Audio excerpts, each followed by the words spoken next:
नमस्कार दोस्तों, आप सभी का फिर से स्वागत है। हमारे YouTube चैनल ही जानते हैं कि भगवान की पूजा और अर्चना करने वह हमसे प्रसन्न होते हैं, पर क्या आप जानते हैं कि वह हमें इस बात का संकेत भी देते हैं। आइए जानते हैं उन संकेतों के बारे में जो आपको ये बताते हैं कि भगवान की विशेष कृपा आप पर है। अगर आपको रात में नींद के दौरान बार बार सपने आते हैं और सपनों में मंदिर, भगवान की मूर्ति या फोटो दिखाई देती हैं, तो इसका मतलब है कि आप पर भगवान की कृपा बनी हुई है। कई बार ऐसा होता है कि आप किसी चीज को लेने के लिए आगे बढ़ते हैं, लेकिन लेते वक्त आपके मन में उसे लेकर कुछ संशय आ जाता है। सब कुछ ठीक होने के बाद भी कुछ ऐसा होता है कि हमें उस फैसले को लेने से मन रोकता है। इसका मतलब यह माना जाता है कि आपके साथ किसी दैवीय शक्तियों का आशीर्वाद है। कुछ लोगों को भविष्य में होने वाली घटनाओं के संकेत पहले से मिल जाते हैं। उन्हें मालूम हो जाता है कि भविष्य में कुछ शुभ होगा या अशुभ। इसका मतलब यह है कि उन लोगों पर दैवीय शक्तियों का आशीर्वाद है।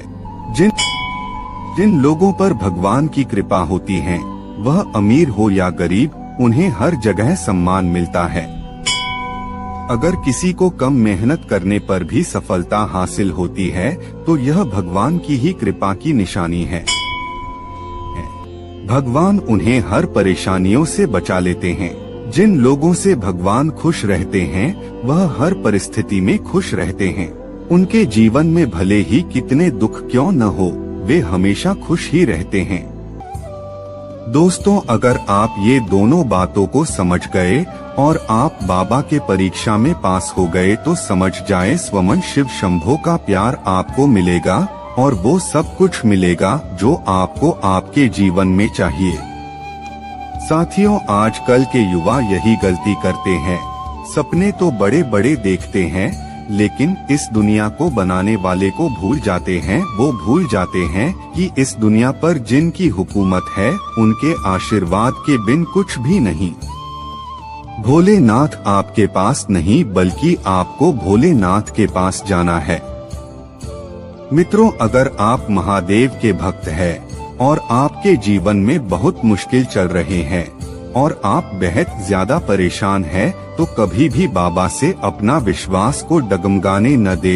ये आपकी परीक्षा हो सकती है।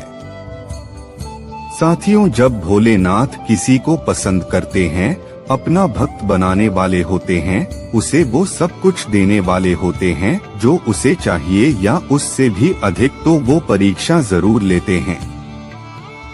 साथियों, आज हम आपको बताएंगे कि आपको कैसे पता चलेगा कि शिव जी आपकी परीक्षा ले रहे हैं।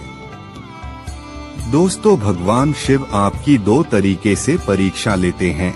अगर आप इन दोनों में पास हो गए, तो स्वयं शिव शंभु का प्यार आपको मिलेगा। मित्रों, चलिए जानते हैं आपको कैसे पता चलेगा कि भगवान शिव आपकी परीक्षा ले रहे हैं। पहला परीक्षा है मुश्किलें और चैलेंजेस से घिरे रहना। दोस्तों, अगर आप शिव भक्त हैं और आपकी लाइफ में बहुत चैलेंजेस चल रहे हैं और बहुत मुश्किलों का सामना आप कर रहे हैं, तो समझ जाए कि आपकी परीक्षा चल रही है।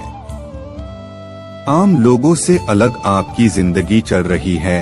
आप एक नॉर्मल लाइफ नहीं जी पा रहे। एक के बाद एक आपके ऊपर नई नई मुश्किलें आ रही है, तो आप समझ जाना आपके परीक्षा चालू है। साथियों, ऐसे में आप रोज भोलेनाथ को याद करें, रोज उनके मंदिर जाए, एक दिन भी मिस न करे, बहुत मेहनत करे, पूरी लगन के साथ काम करे और भोलेनाथ को हर दिन याद करे। आप इस मुश्किल परीक्षा से बहुत जल्दी बाहर निकल जाएंगे। दूसरा परीक्षा है खुशियाँ। दोस्तों, परीक्षा के दौरान बाबा आपको बहुत सी खुशी के पल देंगे और आपको देखेंगे कि क्या आप उन खुशी के पल पाकर उन्हें भूल गए या याद रखा है। अगर आप अपने मुश्किल और खुशी के पल में भी बाबा को वैसे ही याद करते जैसे आप हमेशा, तो आप इस परीक्षा घड़ी से बाहर निकल जाएंगे। अगर आप भोलेनाथ का प्यार पाना चाहते हैं तो आपको अपने कार्य पूरी निष्ठा से करना चाहिए और कभी भी उनके प्रति अपने विश्वास को डगमगाना नहीं चाहिए। भगवान शिव के आदिकाल में एक सुना हुआ गांव था जो उसके प्रासाद के पास बसा था। गांव के लोग भगवान शिव के भक्त थे और वे उनकी पूजा अर्चना में विश्वास करते थे। वहां एक युवक नामक अर्जुन रहता था जो कि बहुत ही निष्कलंक और भक्तिभाव से भगवान शिव का ध्यान किया करता था। अर्जुन का जीवन बड़ा सामान्य था, लेकिन उसमें एक अद्वितीय प्यार और आदर भगवान शिव के प्रति था। वह हर दिन शिव मंदिर जाता था, वहां पूजा करता था और ध्यान करता था।